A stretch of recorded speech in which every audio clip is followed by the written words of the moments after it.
This is Running Free. Today I want to talk about nutrition. Today is Christmas Eve, and this is going to be a quick episode on what I do for nutrition right now. I started this episode and I had to delete the one I talked about my transformation of how I was 300 pounds and how I am today. And I decided that it went a little too long and I went on a rampage. However, the nutrition is very important. My I'm not a nutritionist, even though I date a nutritionist. And I've met people who are nutritionists and people who talk about food and everything. I've read some books on it. And there's a book out there and a website called I Quit Sugar, which I think would be awesome for anybody out there who actually is trying to do something different with their nutrition. When I say nutrition, people kind of cringe, but just think of it as healthy eating, healthy lifestyle. Maybe that word triggers people to think weird thoughts. But how about this? What would you do if when you woke up in the morning, you weren't groggy?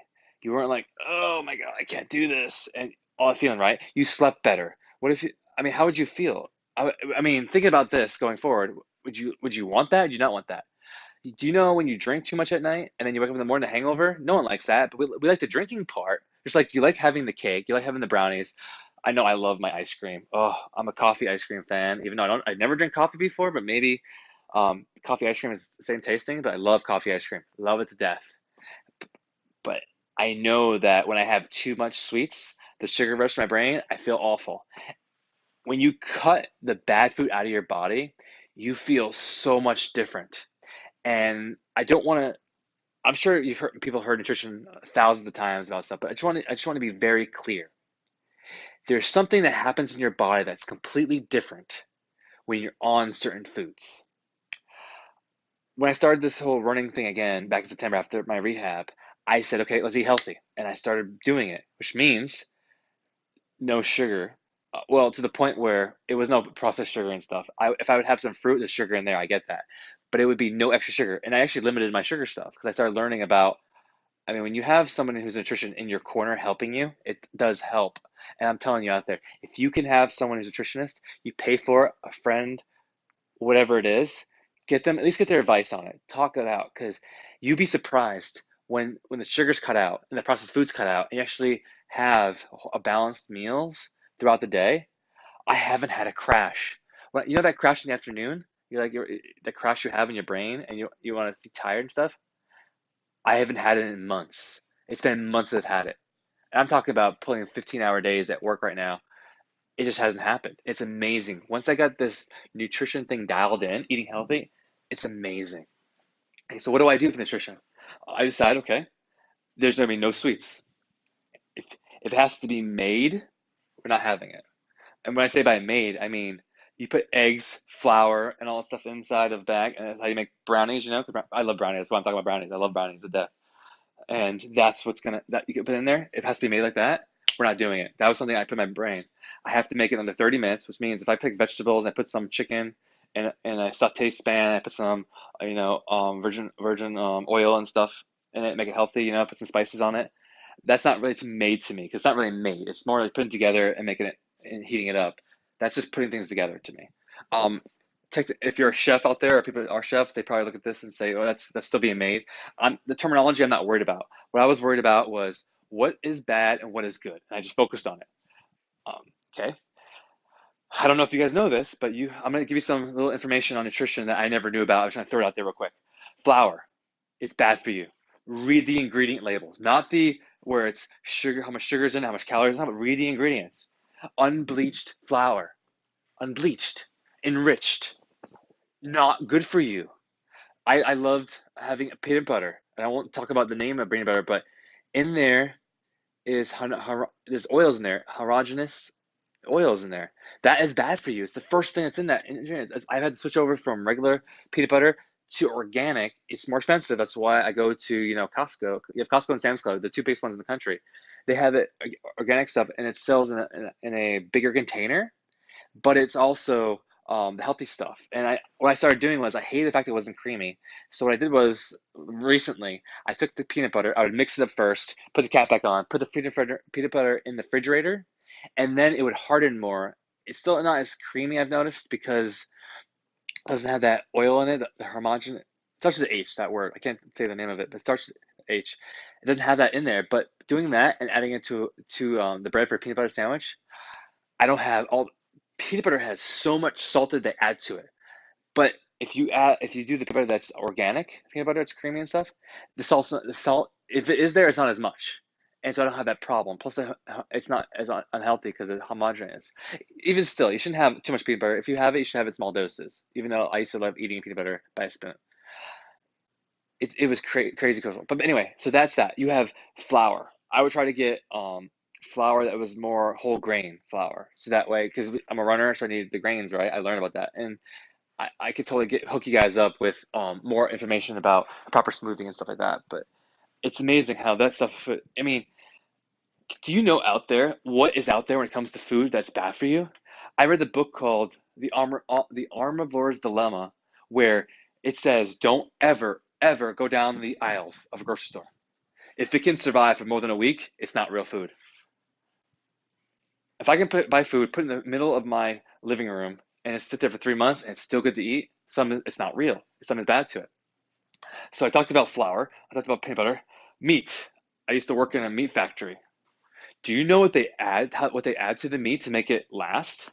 We have meat coming in. After 7 days, they would turn colors, and we had to make sure we injected it. Do you know what we inject it with?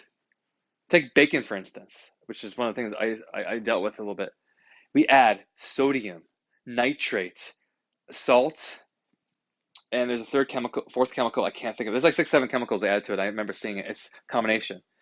I'm not talking about just a little bit. I'm talking about a lot, a lot. And if you read a nutrition label, it says, "Oh, there's only 15 grams of sugar." Nope, there's more than that. Because then you have different names of sugar that's on the ingredient label. It's listed there. If people don't know our sugar, you are eating more than 15 grams. It's amazing. Anyway, you can research the stuff for yourself of what's healthy and what's not, and you can see what yourself I'm talking about. But my point is, when you actually sit down and actually make a schedule. That's what I did. I made a schedule. Okay, I'm gonna eat this for breakfast, this for lunch, this for dinner. These are my snacks. Do it for a week. You will notice a big difference between say Monday to Sunday. By Sunday, if you normally eat unhealthy, which is the way I did back in the day, I would have those ups and down crashes in a day.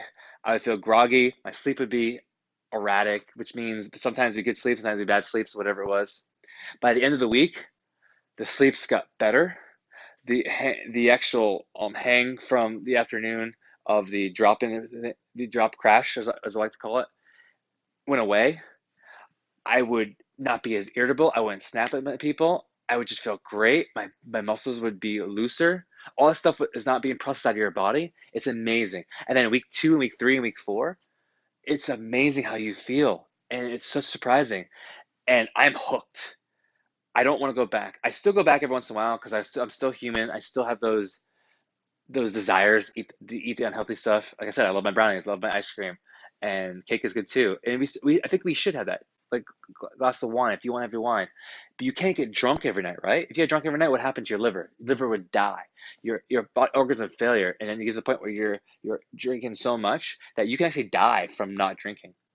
I mean, that's if you drink too much, obviously, over the course of years. But I'm saying, most of us we eat unhealthy, and the years go by without realizing it. The biggest thing I can tell you to do though is the whole plan. Like I was saying earlier, when you plan it out, okay, I'm gonna start on Sunday. I'm gonna cook for the week. For just say I'll cook 5 days, and I'm gonna put it all out, and I'll put them in the freezer, and then each morning, each night before, I'll take it out to the thaws out, and I'll make my stuff. It might take a couple hours to prepare it all, but you don't have to worry about it. Biggest problem I think why we eat unhealthily is we're trying to grab things at the last minute. I get up in the morning and I'm like, oh crap, I overslept or whatever. Or the kids are having issues here and I could get breakfast here. Or I need a lunch, but I need to pack it. I didn't pack one. All these different things, all these different reasons we come up with why we skip the meal is the reason why we're grabbing the wrong thing at the wrong time. What's available? Well, the vending machine. Well, I'm here at the restaurant. There's something good, healthy here. Let's grab that. Now you're spending more money and food you don't know what's in it, or it's even unhealthy because it's part of the vending machine or whatever it is. Planning is the biggest key to my success. Now, in the nutrition, there's so many different ways. One thing I never knew is how many different ways to make things. Like, did you know you can take spaghetti and take out the actual spaghetti itself and add a vegetable to it, and it's the same thing. Zucchini, actually, there's actually a machine that actually turns zucchini into like little strips like spaghetti, and you can substitute that for the pasta, and it looks just like, well, it doesn't look like, it's a little bit different obviously because it's zucchini, but it's almost like you're eating pasta, but you're eating a vegetable, and the calories are so much lower. And it doesn't have all the extra stuff that pasta does. Because I don't know if you know about pasta, it's been GMO'd to actually grow bigger, and we have a hard time processing it. It's amazing. Once you start going down the nutrition rabbit hole, you start seeing what is wrong with our diets here in the West. It's amazing to, not amazing as in, wow, that's cool, but amazing like, oh my God, am I really doing this to my body? Big thing. So, now, real quick, because I said I won't take too long to do this whole episode, I want to talk real quick on what I do for my nutrition. My nutrition is very simple. I prepare, like I said. I make sure there's no processed anything. I try to go, I can't do organic. Organic is very expensive. Don't get me wrong. It sucks the fact that in our society, we charge extra so you can eat healthy. It sucks, but that's where we're at. However, I can't do everything organic. I can't do everything to make sure everything's good. So I have to just watch. So what I do is I read my labels if I'm actually doing that for the meat, because the meat has labels. But other than that, I'm not buying anything that's processed. I'm going around the outside of the aisles, around the corners, and I'm buying the vegetables, the ones I like. I get most of my vegetables. I used to think these juices that you get is like that you have all these juices that are come that are pre-made. You see them in the, I don't want to say names and get thrown out there, but there's juices out there. You get them, right, and they have the vegetables all together, and then but you know that stuff is processed as well. It is processed as well, not because they're adding things to it, because, well, actually, that's not true. It is they're adding things to it. They're adding stuff to make it last. It's in the refrigerator, and it has an expiration date because it goes bad. Yes, it has stuff in it that's awesome, but they do add stuff to it to make it last. Companies are designed to make a profit, and they're not gonna, okay, by the time a say a fruit or a vegetable, it comes picked from the actual ground, it could take a month or two before it gets to you. How are they gonna make money off it if it doesn't make it to the actual store, right? Now, if it's being picked, like say a cucumber, it's picked, it might take a few weeks, but it gets to you and still be okay. However, if it's processed into a drink and then it gets to the store, it takes longer because they have to bottle up, they have to do things to it. And so they try to make it last. They add things to the drink to make it last. Very, very common. Very common. So you gotta be careful on that. So that's why I decided I'm gonna make my own smoothies, and I've learned now how to make my own smoothies. I can show you as well if you guys would like to email me. I can show you how to do that as well. However, I would get a lot of my stuff that way. And I found doing a smoothie myself, when you actually do it right, actually makes you full all the time. That's the biggest thing I've noticed. Eating healthy and cooking it different ways. The fact that it doesn't, because I know some people like, oh, vegetables, ew, or the kids would do the same thing. But I found there's certain ways to cook it where it doesn't feel ew, and you don't have to worry about having a plate. Because when I was a kid, you'd hear that whole thing, finish your plate, people starving in Africa, right? Which is understandable. However, if you're full and you're done, take that rest of the plate, put it in the refrigerator. Don't force yourself to eat more. Because what you're doing, you're adding more calories in, and you're adding more stuff in your body doesn't want. Watch what you eat, how you eat it. Take that, and that's what I do. I also I bring food. That's what I do. I bring more food than I need to the day, just in case I get hungry. Because there's times when you are hungry, and I don't believe you should starve yourself. I found the more I ate, the more my metabolism starved up, and if I'm not hungry, I won't eat. If I am hungry, I will eat. I just make sure I have enough around. So when I am hungry at the work or at the house, I just go, oh, I'm hungry a little bit. I want to grab something. I grab it, and I already have it prepared, so I know it's healthy. So preparing is key. Doing the right stuff. I don't want to talk about a little bit about. Um, I told you I was in the meat industry. Nitrates, sodium, salt, and everything else I inject is bad for your body. Nitrate is not, I mean, sodium and salt you need in your body, so make sure you get those in and get the right salts. Don't get that crappy iodine salt. Get the salts that are good for you, the sea salt and Himalayan salt. Those are the ones you need. And also, nitrate is linked to cancers and stuff. That stuff is a preservative, but it's bad for you. So that's why you try to stay away from that as much as possible as you can. Obviously, sometimes you can't get away from it, but you try to stay away from it as much as possible. Preparing, For your food for the day, eating healthy, staying away from that stuff. Smoothies were big, and the reason I bring up smoothies from before is you can put a smoothie and put it into one of those shakers that you put your protein powders in. Once you make a smoothie right and put it balanced, you can drink one of that or maybe one and a half, whatever it is, and you feel full. And you know that smoothie, it's like 200-300 calories. That's it. That's a meal, and that might make you full for like 3-4 hours, sometimes even 5, depending on how much you drink of it. That's a whole meal. It's my biggest thing on this nutrition is when you feel better, you sleep better, you don't get the hang in the afternoon of a crash, you don't get hangry, as I say it. And you also perform better. The biggest thing afterwards I noticed, besides the other stuff, was I performed so much better, so much better. So this episode is not really talking about what you should eat and how you should eat. I'm just talking about there's different things off the top of my head that I think about nutrition on what you should do. Maybe I'll go in through later on about types of nutrition and how to nutrition and everything. But I just want to get the point across that when you sleep better, when you don't get that crash in the afternoon, you don't snap at people, the hangry feeling. When you perform better, overall, your life starts getting better. And all you did differently from what you did before is you changed the way you ate, how you ate, what you ate. That was one of the biggest things that helped change my life going forward when I started doing that. It's amazing that you hear about all the time. The reason a lot of us are part of the way we are is the way our nutrition is. It affects your brain. Your brain definitely gets affected by what you eat. I hope this helped. Hope this talk pushed you in. Maybe one day we'll go into actual more in-depth nutrition, but I just want to get it out there about nutrition, about what I do. And that's kind of what I do. Everything I talk about here, I do it. I perform it. And I do it all. And I prepare it every week.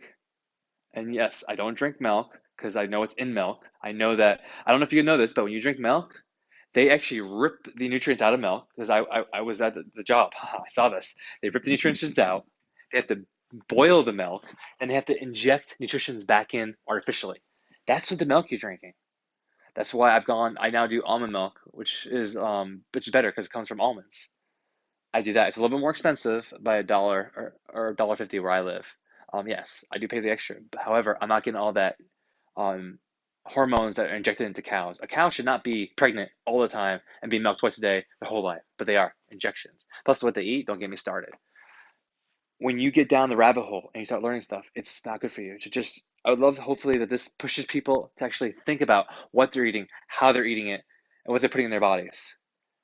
Because I'm in my 30s and I've seen people that eat horribly from the time they're kids. I just saw a kid who was just